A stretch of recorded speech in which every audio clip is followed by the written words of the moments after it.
Right. తమ డిమాండ్లు పరిష్కరించాలని చెప్పేసి గ్రూప్ 1 అభ్యర్థులైతే నిరసన కార్యక్రమాలు చేపట్టిన విషయం అందరికీ తెలిసిందే. అయితే అశోక్ నగర్ చౌరస్తాలో వాళ్ళ నిరసన కార్యక్రమాలను పోలీసులు నిర్బంధించారని కూడా చూస్తున్నాం మనము. ఎక్కడికక్కడ అరెస్టులు కావచ్చు, లేకపోతే వాళ్ళని చెదరగొట్టే ప్రయత్నం కూడా జరిగింది. అయితే ఓవైపు గ్రూప్ 1 సంబంధించి ఎగ్జామ్ సంబంధించి అటు లేదా రూల్ ఆఫ్ రిజర్వేషన్ సంబంధించి వాళ్ళ డిమాండ్లకు తగ్గట్టుగా కూడా ఇక్కడ ప్రభుత్వం స్పందిస్తలేదని చెప్తా వస్తున్నారు. అయితే మనతో పాటు ఇక్కడ ఒక అభ్యర్థి ఉన్నారు, అడిగి తెలుసుకుందాం అసలు ఇవాళ ఏం జరిగింది, ఏంటి పరిస్థితి, ఇక్కడ ఎంతమంది స్టూడెంట్స్ని వాళ్ళు అదుపులోకి తీసుకున్నారని చెప్పేసి. చెప్పండి, అసలు ఏం జరిగింది? మామూలుగా మీరు ప్రొటెస్ట్ శాంతియుతంగా చేస్తున్నారా, లేకపోతే మీరు ఏమైనా అగ్రెసివ్గా ఉన్నప్పుడే పోలీసులు ఎంటర్ అయ్యారు? యాక్చువల్గా మాకు శాంతియుతంగా ప్రొటెస్ట్ చేయడానికి ఇవ్వట్లేదు.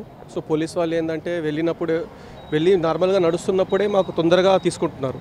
సో దానివల్ల ఏంటంటే కొంతమంది స్టూడెంట్స్కి చాలా కోపం వస్తుంది. ఎందుకంటే మేము పీస్ఫుల్గా డెమోక్రటిక్ వేలో శాంతియుతంగా మేము ధర్నా చేస్తుంటే మా ఒపీనియన్ని చెప్తుంటే ఎందుకు అట్లా చేస్తున్నారు అనేది పోలీసు వాళ్ళు చాలా హార్ష్గా బిహేవ్ చేస్తున్నారు. మాకు మాట్లాడడానికి ఛాన్స్ ఇవ్వట్లేదు. అట్లీస్ట్ మా వాయిస్ని జనాలు వినేటట్టు కూడా చేయట్లేదు. సో ఆ భాగంగానే ఈరోజు కూడా మేము కొంతమంది మా ఫ్రెండ్స్ అక్కడ చౌరస్తా దగ్గర ఒక ర్యాలీ తీశారు. రాహుల్ గాంధీ మార్క్స్ పెట్టుకొని అక్కడ ర్యాలీ తీశారు. ప్లస్ ఎస్బీఐ దగ్గర కూడా మన బీజేఎం స్టూడెంట్స్తో చేశారు వాళ్ళు. యాక్చువల్గా దానివల్ల ఏంటంటే అప్పుడు నార్మల్ ర్యాలీ చేస్తేనే అతి ఘోరంగా లాఠీలతో కొడుతున్నారు. నార్మల్గా జనాలు కెఫెటేరియాలో కూర్చున్న వాళ్ళని కూడా డౌట్ వస్తే కూడా కొట్టేస్తున్నారు. ఎంత అంటే లాగి కొడుతున్నారు. యాక్చువల్గా అంత దురుసుతనం చాలా ఇట్లాంటి పరిస్థితి ఇంతకు ముందు ఎప్పుడన్నా వచ్చిందా? అస్సలు లేదు. మేము ఎక్స్పెక్ట్ చేయలేదు. మేము సీరియస్ గ్రూప్ 1 ఆస్పిరెంట్స్ మెయిన్స్ రాయబోతున్నాము. మాకు అసలు అలాంటి ఎక్స్పెక్టేషనే లేదు. ఇలా కూడా మా మీద హ్యాండిల్ చేస్తారా అనేది. మేము కూడా ఒకవేళ రేపైతే బ్యూరోక్రసీలో పార్ట్ అవ్వడం అవే వాళ్ళము. సో అలాంటి స్టూడెంట్స్ని పట్టుకొని ఇంత క్రూరంగా ఇంత హీనంగా బిహేవ్ చేస్తున్నారు. యాక్చువల్గా చాలా తప్పుదో ఇష్యూని సరిగా అర్థం చేసుకోవట్లేదు సీఎం గారు. ఆయన అర్థం చేసుకుంటే నాకు తెలిసి ఒక 5 minutes ఇష్యూ అర్థమైపోతుంది. సో డిఎస్సి లాగా తొందరపడి ఇవ్వడం అనే ఆ మైండ్ సెట్లో ఉన్నారేమో కానీ జనరల్గా చెప్తున్నా 90% ఆస్పిరెంట్స్ రెడీ లేరు. కోర్టు కేసెస్ వల్ల చాలా వాళ్ళకి ఏంటంటే మళ్ళీ 2011 గ్రూప్ 1 పరిస్థితి వస్తుందనే భయంలో ఉన్నారు. అందుకోసం ఏమనుకుంటున్నారంటే మళ్ళీ పేపర్ క్యాన్సిల్ అవ్వడం, మళ్ళీ మెయిన్స్ రాయడం అలాంటివి కాకుండా ఒక 10-30 కేసులు ఉన్నాయి దాని మీద గ్రూప్ 1 మీద ప్రస్తుతం. 2-3 క్యాట్ ఆఫ్ అవుతున్నాయి. మళ్ళీ దానికి పిటిషన్కి వెళ్తున్నారు. సో ఇలాంటి వాతావరణంలో 30 కేసులని క్లియర్ చేసుకొని ఆ కీలో ఉన్న 7 క్వశ్చన్లను సరి అయిన ఎక్స్పర్ట్ కమిటీకి రెఫర్ చేసి ఒక ప్రాసెస్ని ట్రాన్స్పరెంట్గా అంటే మనం రాస్తుంటే మనం రాసింది మనం డెఫినెట్గా ఫెయిల్ అయినా కూడా ఒక ప్రాసెస్ క్లియర్గా ఉందన్న కాన్ఫిడెన్స్లో ఉండాలి. కాబట్టి ఇంకోటి ఇది తెలంగాణలో మొట్టమొదటి గ్రూప్ 1 ఎగ్జామ్. చాలా ప్రతిష్టాకమైన ఇంత పెద్ద నోటిఫికేషన్. చాలామంది చాలా హోప్స్ పెట్టుకున్నారు, చాలా సిన్సియర్గా చదువుతున్నారు. కానీ కేసుల వల్ల దీనివల్ల ఆ ఎగ్జామ్ అనేది మళ్ళీ నిలబడుతుందనే అపనమ్మకంలో చాలా స్ట్రెస్లో ఉన్నారు. చాలామంది అమ్మాయిలైనా ఎవరైనా చాలా స్ట్రెస్లో ఉన్నారు. జాబులు వదిలేసి చాలా స్ట్రెస్లో ఉన్నారు.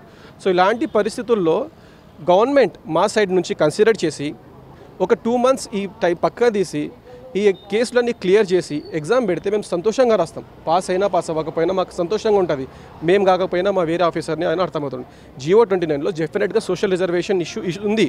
GO 29లో ఏం జరుగుతుందంటే ఓపెన్ కేటగిరీలో 50% ఓపెన్ కేటగిరీలో 50% అంటే ఎవరైనా తీసుకోవచ్చు. కానీ ఇప్పుడు 3000 మంది ఎక్స్ట్రా తీసుకొచ్చి 10 మంది ఉండే రూమ్లో 11 మంది పెడుతున్నారు. మీరు 12 మందిని పెడుతున్నారు. ఎక్కడైనా SC ST వాళ్ళు జరగాల్సిందే బయటికి వాళ్ళు. ఆ ఓపెన్ కేటగిరీ అనేది ఇండైరెక్ట్గా తక్కువైపోతుంది. సో ఇది మాకేందంటే ఇది డెఫినెట్గా స్టాండ్ అవ్వదు. సుప్రీంకోర్టు దగ్గర ఎక్కడైనా స్టాండ్ అవ్వదు. సో ప్రీవియస్ లాగా GO 55 లాగానే అవుతుందని మా నమ్మకం ఉంది. సో ఇలాంటి కేసెస్ ఉన్నప్పుడు TGPSC ఎప్పుడు కూడా మాకు వచ్చి అష్యూరెన్స్ ఇవ్వలేదు. అన్ని కేసుల మీద కేసులు ముందుకు తీసుకెళ్తూ డిలే చేసుకుంటా, కౌంటర్ ఫైలరింగ్ డిలే చేస్తుంటా ఇలా చేయడం వల్ల ఎప్పుడైనా మా ఫేవర్లో జడ్జ్మెంట్ వస్తుందా అని ఉన్నాం. అయితే ఇప్పుడు యాక్చువల్గా ఏదైతే ఫస్ట్ సింగిల్ జడ్జ్ బెంచ్ ఏదైతే ఇచ్చిందో దాన్ని మీరు సవాల్ చేస్తూ మళ్ళీ కౌంటర్ చేసారు కదా, దానికి కూడా మీకు ఆపోజిట్గానే వచ్చింది. మరి ఇప్పుడు పరిస్థితి ఏంటి? అభ్యర్థులు ఇప్పుడు సుప్రీంకోర్టుకి వెళ్తారు. ఎందుకంటే సుప్రీంకోర్టు ఈరోజే మధ్యాహ్నం SSC CGL ఒక సెషన్నే రీకండక్ట్ చేయమని చెప్పింది. జస్ట్ ఒక క్వశ్చన్ తప్పుంటే. ఇక్కడ ఏమో జరుగుతుందంటే ఎక్స్పర్ట్ కమిటీ ఒక eminent expert committee should decide.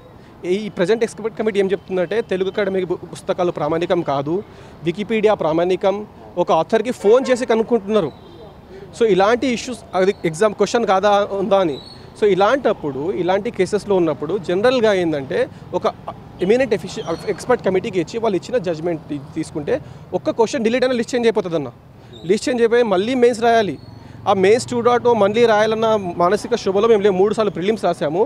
మేమంటున్నామంటే ఆరాంగా ఒక 2 months అన్న డిలే చేసి 2 months అన్న డిలే, మేము ఎగ్జామ్ రాస్తే మాకు జాబ్ రావాలి, మేము వేరే జాబ్లో వదులుకొని వస్తున్నాం, మాకు ఎగ్జామ్ వదిలితే మాకు జాబ్ రావాలి అన్న నమ్మకం, ఆ ప్రక్రియలో ఆ ట్రాన్స్పరెన్సీ ఉండాలనేది మా వాయిస్. అయితే ఇప్పుడు ఇక్కడ మీకు ఆపోజిట్గా వచ్చింది కాబట్టి ఇప్పుడు సుప్రీంకి వెళ్తామంటున్నారు కదా, మరి టైం ఉందా? ఎప్పుడు actual exam date, correct date ఎప్పుడు? అదే కదా, మండే రోజే ఎగ్జాము. మాకేమైందంటే మాకు జస్టిస్ పుల్లా కార్తిక్ సింగిల్ బెంచ్ జడ్జ్మెంట్ ఏంటంటే 40 days జరిగింది. 40 daysలో ఎక్స్పర్ట్ కమిటీకి ఇచ్చింటే కూడా జడ్జ్మెంట్ వచ్చేది. కానీ వాళ్ళు డిలే చేస్తూ అకాడమిక్ ఎక్స్పర్టీస్ లేకపోయినా కానీ వాళ్ళే డిసైడ్ చేసేసారనమాట ఓకే ఉందని. సో అలాంటప్పుడు ఏంటంటే డెఫినెట్గా మాకు అక్కడ మేమేమనుకుంటే అక్కడ హోప్ఫుల్ వస్తుంది అనుకున్నాం స్టూడెంట్స్ అందరూ, కానీ అది అవ్వలేదు. సరే ఇప్పుడు సింగిల్ జడ్జ్మెంట్ డివిజన్ బెంచ్ కూడా ఏం చెప్పిందంటే ఇది ఎలా చెప్పిందంటే టైం అయిపోయింది, మేమేం చేయలేమన్న ఆప్షన్లు చెప్తున్నారు, కానీ లైక్ మీరు కూడా తప్పు అని చెప్పట్లేదు, ఆర్గ్యుమెంట్స్ అలా ఉన్నాయి. సో ఎక్కడైనా ఎవరైనా ఫేర్గా వింటారని మా నమ్మకం ఉంది. కానీ ఏంటంటే అనివార్య Group 2 ఎగ్జామ్ కూడా ఇలా జస్ట్ 1 hourలో ఐ థింక్ డిప్యూటీ సీఎం గారు జస్ట్ ఫోన్ చేస్తే 1 hourలో ఎగ్జామ్ పోస్ట్పోన్ అయింది. సో ఇలా మాకు మేము 10 years వెయిట్ చేసామండి. ఈ Group 1 ప్రిలిమ్స్ వల్ల 2 సార్లు 2 years వెయిట్ చేసాం. ఒక 2 months మాకు అన్ని క్లియర్ చేసి పెడితే మేము మెంటల్గా రాయలేమా? సో అది ఇన్ని ఇష్యూస్ పెట్టాలని పెట్టి మళ్ళీ తర్వాత ఎగ్జామ్ క్యాన్సిల్ అయ్యాక మళ్ళీ రాయమంటే అందులో జియో 20 యాంటీ రిజర్వేషన్ ఉంది. అది ఎక్కడ స్టాండ్ అవ్వదు. ఇండియాలో డెఫినెట్గా సోషల్ రిజర్వేషన్స్ అనేది ఎప్పుడైనా సామాజిక రిజర్వేషన్ పాటించాల్సిందే, మనం ఇన్నోవేషన్స్ చేయకూడదు అందులో. సో అలాంటివి మనకు ఉన్నప్పుడు మేము కూడా లైక్ క్లారిటీతో రాయాలనుకుంటున్నాం, అందుకోసం రీషెడ్యూల్ కోసం అంతే. అయితే అంటే ఓవరాల్గా మీ ఇప్పుడు ఒకవేళ 2 నెలలు మీరు అన్నట్టు పొడిగిస్తే ఈ మిగతా అన్ని అల్లర్లు కూడా అన్నీ బంద్ అయిపోతాయి, అదొకటి. మరి ఇప్పుడు ఒకవేళ సుప్రీంకోర్టులో కూడా చుక్కెదురైతే ఏంటి పరిస్థితి? యాక్చువల్గా ఏంటంటే 30 కేసులు ఉన్నాయి. అందులో కొన్ని కేసెస్ చాలా స్ట్రాంగ్ ఉన్నాయి. ఎస్టీ రిజర్వేషన్ని 10%కి పెంచినప్పుడు ప్రెసిడెన్షియల్ అసెంట్ తీసుకోలేదు. అభ్యర్థుల తరపు నుంచి ఆ నోటిఫికేషన్లో 30 కేసులు ఉన్నాయి.